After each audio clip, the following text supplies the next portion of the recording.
Sign up to the SBR Network and use your free daily bet points to earn real-world prizes. Click on the page and start winning now.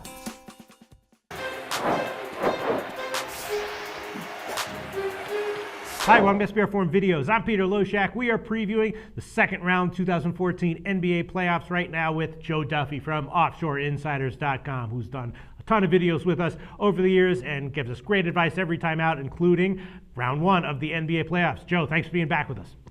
Thank you, Peter. Yeah, I know. I thought that the Hawks were going to pull that upset. It came close, but I went back, rewatched the video. What I said is the Hawks were a great value, but if I had to pick it for a newspaper, I would pick the Pacers, and that series turned out almost exactly as I expected. Look, if you pick a plus 500 series dog and it goes to 7 games, you know, there's a lot more that handicappers have to be ashamed of in the long career of a handicapper. And you have had a long career, 27 years. Before we get into Clippers OKC, give a quick plug for OffshoreInsiders.com. Tell us how well you've done over the past 27 years in your career.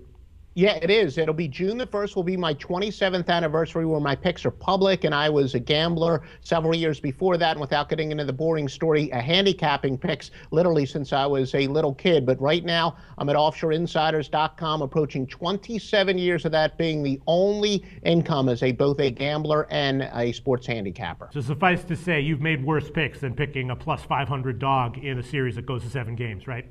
Well, no, one of the things that I often say is I do not like making futures bets because it can really prejudice you from making game-to-game adjustments. So when it comes to my own handicapping and betting, I don't like to bet very much on series or futures bets anyway because I don't want it to even subconsciously inhibit my ability to adjust from game to game. But I do think that analyzing futures odds can be very valuable because it also indicates possible value with individual games, right?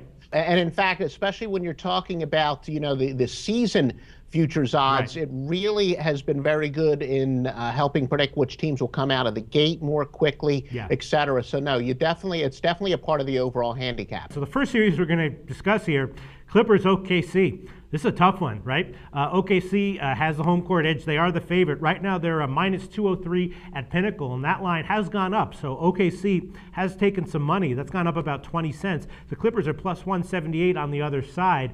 And, the Clippers are a quality team. So, plus 178, at first glance, that might seem like a little bit much. But then again, the emotional, they might be emotionally drained from all the Sterling stuff. Maybe they got their last series, and maybe now they're ready to pack it in. OKC, obviously, a very, very formidable opponent, but, maybe a little bit overvalued. I'm not exactly sure. Minus 203 OKC, Clippers plus 178 on the other side. What's your take on those lines? No, I think the whole Donald Sterling disaster, that idiot, they've got that behind them. They clearly came out distracted when it first came out, and I think if anything, we can really chalk up that loss as an aberration. But in reality, even though on paper, neither team is more rested, Oklahoma City, a very physical series against Memphis.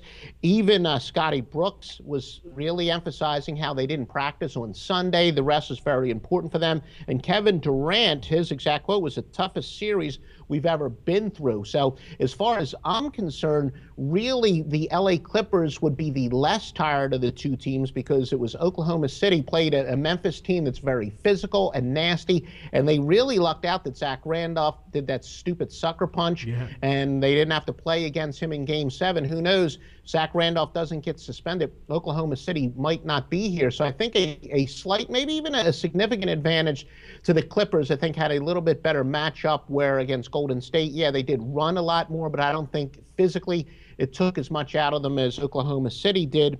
And the Clippers, they have that great 1-2 punch. Obviously, so does Oklahoma City for that matter, but the Clippers have that great inside-outside punch with Griffin and with Chris Paul. And more importantly, with Griffin is kind of like the way that Dirk Nowitzki was a few years ago, that he doesn't match up that well against physical teams. Now, in one hand, Oklahoma City isn't a super physical team, but then again, on the other hand, Serge Ibaka is one of the better defensive players in the league. So that'll be the matchup to watch. But the value play is the Clippers. And I'd go so far as to say, again, if I were, I'll use what I always say, if I were picking it for a newspaper, I might even pick the Clippers without taking any consideration into the odds. Yeah, I hear you. Now, I kind of agree with this, kind of like alludes to what we were discussing in the beginning of this video. I do think that probably the value is with the Clippers. I'm not sure if I'd want to bet them on this line to win the series at plus 178, but I do think that probably the best value in this series might just be betting the Clippers as an underdog on the road plus the points. In game one, they opened as a 5.5 point favorite. I bet that a 5.5 point underdog. I bet that one. Now they're down to a plus 5, but they're going to be about that line in each road game. And I think that maybe the best way to look at this series is just bet the Clippers at about plus 5 on the spread every road game. What do you think about that?